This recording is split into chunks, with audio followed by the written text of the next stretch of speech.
Hi, I'm Fraser MacFarlane. I visited Aberdeen in 92 and 93, where I did an MSc in clinical pharmacology.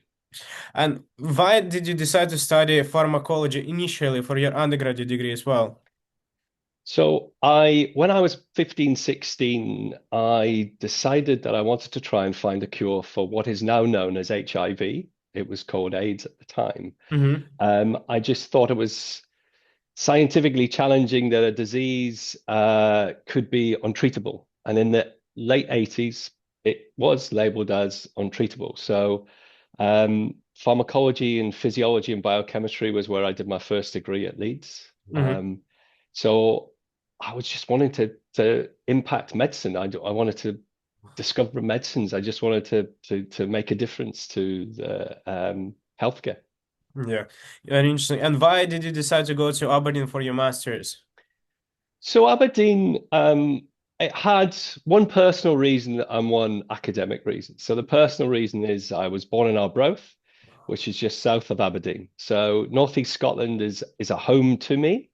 And I'd already had a degree in England, and I would like to have a degree in Scotland. So Aberdeen was one of those that I considered. But in truth, the course was exceptional. It was what I wanted to do. I wanted to understand more about pharmacology.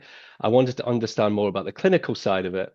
And at that time, Dr. Andrew Watt also had a medicines research unit, which had clinical trials ongoing at it. Hmm. And even at that stage, I was very interested in medicines, regulations, and clinical trial execution. So that was the academic reason, but I can't say that Aberdeen drew me because I'd been there many times in my life and I just love North East Scotland. Perfect. And what are your favorite memories from Aberdeen, from like social life of it? So certainly not the weather. No, I'm joking. I'm joking. No, I loved Aberdeen. I ended up playing basketball for the university. We ended up winning the Scottish Championships while I was there. Amazing. So that was a big part of my social, but also the course. You spend so much time with each other that we had a great time. And I'm still in touch with seven or eight of the people that I did my course with. And, that's Mhm. 33 plus years from that. And also, Aberdeen has a good social life.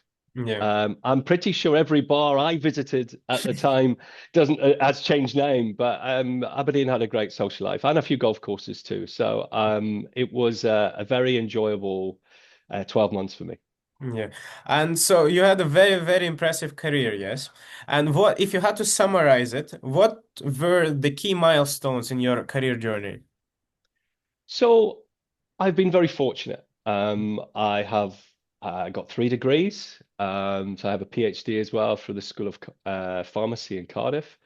I've worked for the British Trade Association, the ABPI, through CMR International. I've worked for GlaxoSmithKline for 26 years, and I'm now working for PwC as a consultant. I've been very lucky. Um, but it's been the ability to influence healthcare in the early years was something that I was very particularly proud of. A number of medicines that I've got to the marketplace, my team worked on. I've taken some of those medicines. The rest of my family have taken those medicines. But also at GSK, I led the demerger of the business a couple of years ago. So the consumer business was spun off and created what is now called Haleon, and the Mm-hmm. rest of GSK remained. And I jointly led that demerger process. And it was one of the largest in European stock market history in recent years. Very complex, but a lot of fun. Yeah. And what do you think are the key ingredients for for a successful M&A and R&D integration? So, great question. So, just to give everyone else context, so now I work in PwC looking after mergers, acquisitions, and Mhm. integrations and demergers and large transformations. And I had also done those at GSK. Focus on the P's. So, it's all about people, it's all about process, Yeah. it's all about product or project or whatever a company is producing. Be clear on what the target operating model is. So the ways of working, it will no doubt change. But also focus on the goals and the overall outcomes that are expected. A deal just doesn't happen. Mhm. Management teams will be looking for outcomes from those deals, whether it's increase in revenue, whether it's an increase in market share, whether it's a reduction in costs, whether it's a medicine to the marketplace quicker. So focus on all of those. But people, process, product, or project is the most important because Mhm. you cannot do any of these jobs without focusing on people. Thing. And what would you say was the proudest moment in your career, or maybe a few projects that you worked on that are particular in your heart? So the demerger was definitely one. Mhm. I led the integration of a company called Tesaro Oncology into GSK, which rebuilt the oncology business. I also led and worked on a three big part deal that Novartis and GSK had, which was divesting the oncology business but integrating from Novartis the vaccines and consumer business. So they were all very big achievements, as well as seeing lots of medicines that are in the respiratory portfolio, the oncology portfolio, the information portfolio that GSK have launched. I've particularly Mhm. taken some of them myself. But if I actually look back at my career, the influence I had on certain people in their career is probably the Mhm. most proud that I am. Seeing people that had the ability, but maybe needed the opportunity and maybe needed some coaching and mentoring to get there. And I'm very proud that many of those have gone and done much better than I. I'm still in contact with many of them, but they have done exceptional. They were given the opportunity and they shone. And I'm probably more proud of that than any of the overall deliverables. That's very impressive. And how is working at PwC is different from working at GCK? And what made you to do this transition in the first place? So PwC is a management consultancy firm, and GSK is obviously a Mhm. corporate pharmaceutical business. So that's one big difference. A second big difference between the two is that in the corporate world, you're accountable for decisions or recommending decisions to your management team. Whereas in management consultancy, you are there to consult, you are there to provide some options, you are there to suggest things that the management team may want to consider. Um, so that is partly why coming to work for a management consultancy firm like PwC was very intriguing for me. I'd spent a lot of time, 30 plus years in the corporate side and learned a lot. And I was wanting to share that knowledge in other projects. But again, the other benefit of PwC was it's not just in healthcare. So I'm actually involved in Mhm. projects that are outside of the healthcare business. Now, that might seem strange, but actually, when you're integrating or divesting or merging companies, a lot of the processes and a lot of the outcomes you're looking for are the same. So, actually, the healthcare or the industry that is in doesn't really make that much difference. So, that's what I've done. I decided to do something slightly different. Both companies and both industries are very different, but very interesting. And Mhm. that's the main bit that drives me. Mhm. Uh, Intellectually stimulating work and challenging work is what I really gets me out of bed. Yeah, and I've also seen on your LinkedIn that you work for some time. You work in Tokyo, Japan. How is working in Japan different from working in the UK? Maybe in terms of culture or something else. I did. I worked in Tokyo for GSK Japan in 2016 and 2017, and I loved it. The Japanese people and the Japanese culture is very, very, very supportive, safe, considerate. In any other country in the world, you'd get people pushing in queues, you'd get people just being disrespectful to people. It doesn't happen in Japan. They are so respectful of each other.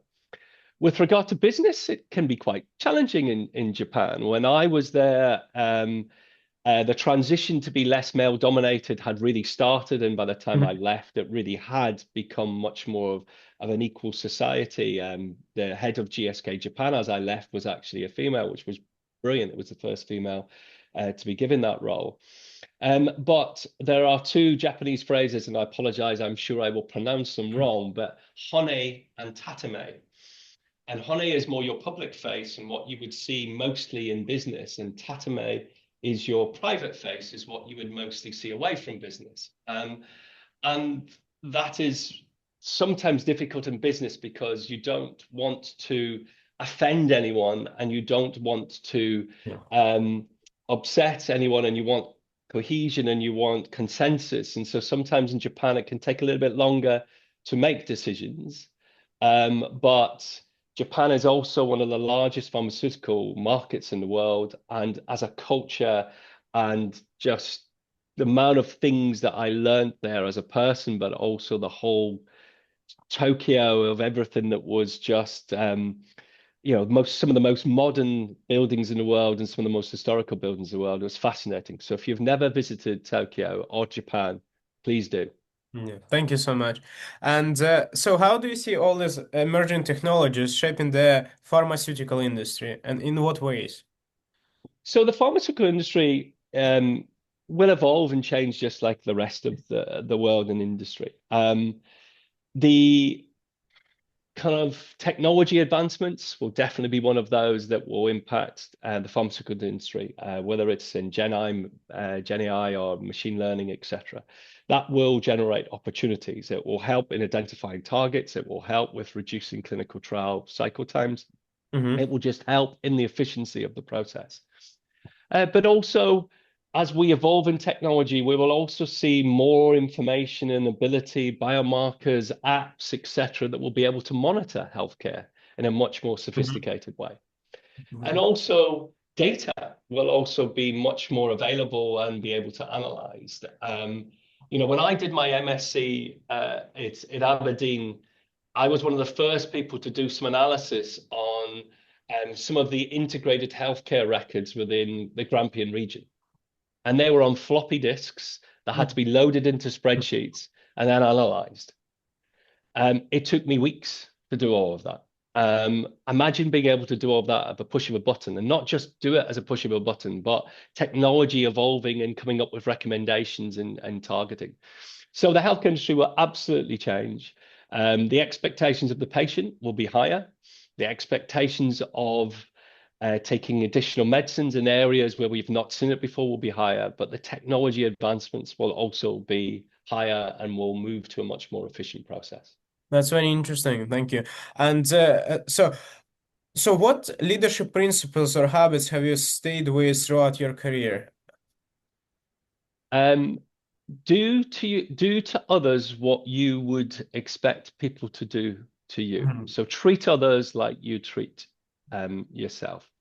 Uh, Also, um, I'm a people watcher, but that's just to develop my leadership skills. So if I see people that do things that really impress me, I want to copy those.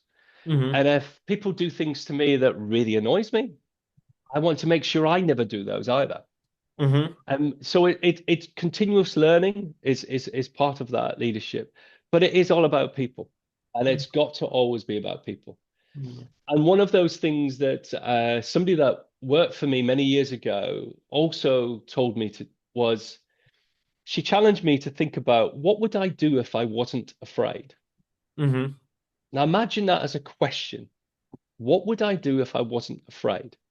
And what she was trying to say to me was, don't just assume that things may go badly. Just what Mhm. would happen if you're guaranteed that failure would be okay? Mhm. You may do something different. You may think differently. And so that's something that I would encourage everyone to think about of what would you do if you weren't afraid? And I think the last one for me is everyone assumes, certainly when I was at Aberdeen, I assumed that my career would just do that. Mhm. It's a straight line, and I would know what I wanted to do, and I would continue to know what I wanted to do. I'm in my mid 50s and I still don't know what I want to do in my career. I've found amazing things and I've been given great opportunities at Mhm. CMR, GSK, and PwC. But your career evolves. You find things that you love, you find things that you've learned and you don't want to learn more in, and you find some things that actually, quite frankly, you don't enjoy. Mhm. So don't be adaptable. Don't assume your career goes like that. Your career will go like that, and just be adaptable, but Mhm. enjoy it. That's a great advice. And so, would you say networking is important in your industry? I would say networking is important in every Mm-hmm. industry and every part of society because, as I said, It's all about people. Yeah. But also, just because you think you're smart, just because you've seen 5 times, 20 times, 25 times something happened, every situation is different and every person is unique. So networking isn't just about increasing how many LinkedIn followers you have and being able to read what people say. LinkedIn and networking and stakeholder management is just about learning and being able to talk to people and ask them about, I'm thinking about doing X in this situation. What would you do? Would you do the similar or would you do something different? But also just asking for advice. And it doesn't have to be career advice. It can be your own personal development advice, or it can be just advice on just how you're feeling and where you should go on holiday and what car you should buy. So always network and always take that as something that's really important. When I was at GSK, I always had a mindset of, and GSK was a very large company, between 100 and 100,000, 75,000 people at the times that I were at it. And I would look at the organization and break it into three. Those places where I believed were things that I would enjoy doing, and I would get to know those. In the places where I probably wasn't going to enjoy it, intellectual property lawyer, as a good example. Yeah. Sorry, Richard, if you watch this.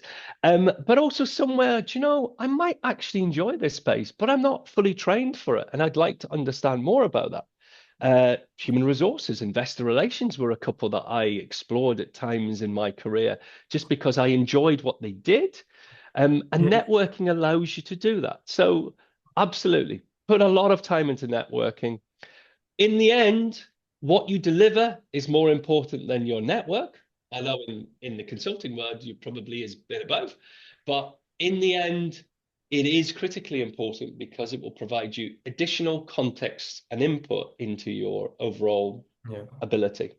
Do you have any books or podcasts that you would recommend for our students? It might be career or non-career related. Maybe there are some motivational or inspirational books you read. Um, I do listen to a lot of podcasts. They're mostly TED Talks, if I'm transparent about it. So I would go on all the TED Talks just to look and see.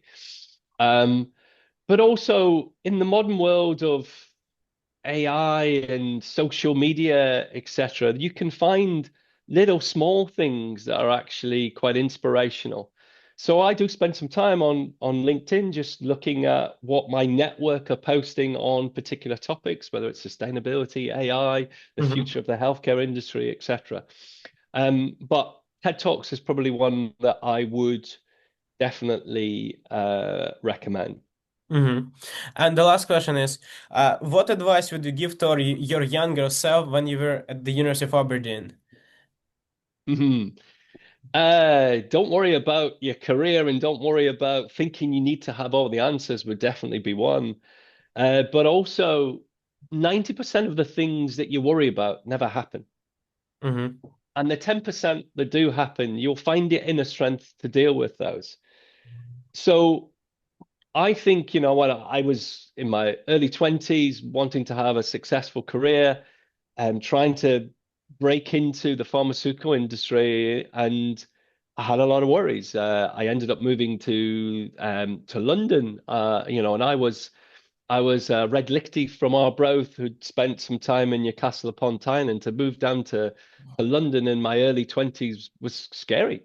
But I hoped it would do the right thing for me and create the right opportunities. And I'm absolutely so glad I did because I've never left. Yeah. But yeah, don't over worry. Don't think your career is there. Look for themes and things you enjoy. Be okay by saying, do you know what? I don't enjoy this anymore. I need to try something different. Be experimental. Those would be the things that I would definitely say.